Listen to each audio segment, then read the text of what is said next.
Hi ಎಲ್ರಿಗೂ ನಮಸ್ಕಾರ, welcome back to my mini vlog. ಇವಾಗಂತೂ ಆಫೀಸ್ ಕೆಲಸ ಇಲ್ಲದೆ ಇರೋದ್ರಿಂದ ಮನೆಯಲ್ಲಿ ತುಂಬಾನೇ ಬೋರ್ ಆಗ್ತಾ ಇರುತ್ತೆ. ಶುಕ್ರವಾರ ಸ್ವಲ್ಪ ಬೆಡ್ ಎಲ್ಲ ಕ್ಲೀನ್ ಮಾಡ್ಕೊಳ್ಳೋದಿತ್ತು, ಹಾಗಾಗಿ ರೂಮ್ನ ಕೂಡ ಡೀಪ್ ಕ್ಲೀನ್ ಮಾಡ್ಕೊಳ್ಳೋಣ ಅಂತ.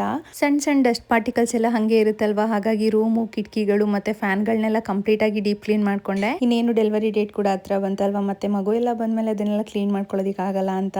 ಇನ್ನ ಸಂಜೆ ಸ್ವಲ್ಪ ಟೀಗೆ ಮಸಾಲಾ ಪೌಡರ್ನ ಕೂಡ ರೆಡಿ ಮಾಡ್ಕೊಳ್ಳೋದಿತ್ತು. ನನ್ನ ಹಸ್ಬೆಂಡ್ಗೆ ಟೀ ಅಂದ್ರೆ ತುಂಬಾನೇ ಇಷ್ಟ. ಆಫೀಸಿಂದ ಬಂದ ತಕ್ಷಣ ಟೀನ ಕೇಳ್ತಾರೆ, ಹಾಗಾಗಿ ಮಸಾಲೆ ಪೌಡರ್ನ ಮಾಡ್ಕೊಂತ ಇದೀನಿ. ಈ ಪೌಡರ್ ನ ಮಾಡ್ಕೊಳ್ಳೋದಿಕ್ಕೆ 1 ಪೀಸ್ ಚಕ್ಕೆ, 10 ಲವಂಗ, 10 ಏಲಕ್ಕಿ, 1 ಒಣಶುಂಠಿ, 1 ಜಾಯಿಕಾಯಿ, 10 ಕಾಳು ಮೆಣಸು, 2 ಸ್ಪೂನ್ ಅಷ್ಟು ಸೋಮ್ ತಗೊಂಡಿದೀನಿ. ಇದನ್ನೆಲ್ಲ ಲೋ ಫ್ಲೇಮ್ ಅಲ್ಲಿ ಹುರಿದು ನಂತರ ಇದನ್ನ ತಣ್ಣಗಾಗೋದಿಕ್ಕೆ ಬಿಟ್ಟು ಶುಂಠಿ ಮತ್ತೆ ಜಾಯಿಕಾಯಿನ ಈ ರೀತಿ ತುರಿದು ಮಿಕ್ಸರ್ ಜಾರ್ಗೆ ಹಾಕೊಳ್ತಾ ಇದೀನಿ. ಇದನ್ನೆಲ್ಲ ಮಿಕ್ಸರ್ ಜಾರ್ಗೆ ಹಾಕೊಂಡು ಪುಡಿ ಮಾಡಿ ಎತ್ತಿಟ್ಕೊಳ್ಳೋದು ಅಷ್ಟೇನೆ. ತುಂಬಾ ದಿನ ಬರುತ್ತೆ, ಹಾಗೆ ಟೇಸ್ಟ್ ಕೂಡ ತುಂಬಾನೇ ಚೆನ್ನಾಗಿರುತ್ತೆ. ಟೀ ಇಷ್ಟಪಡೋರ್ಗಂತೂ ಈ ಮಸಾಲಾ ಟೀ ತುಂಬಾನೇ ಇಷ್ಟ ಆಗುತ್ತೆ.